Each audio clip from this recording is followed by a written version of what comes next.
లేకుండా మానవ బ్రతుకు నిలవబడలేదు. పునాది లేకుండా ఏ ఇల్లు నిలవబడదు. పునాది లేకుండా ఏ ఇల్లు కట్టినా ఏదో ఒక రోజు కుప్పలాగా కూలిపోతుంది. అద్భుతం.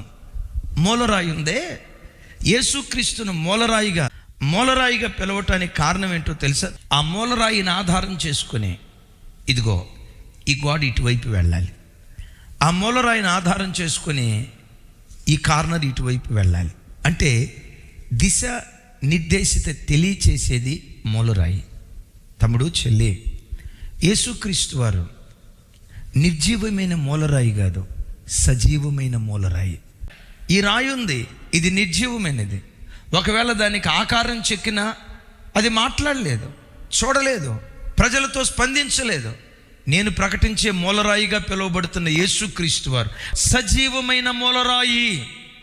ప్రజలతో ముఖాముఖిగా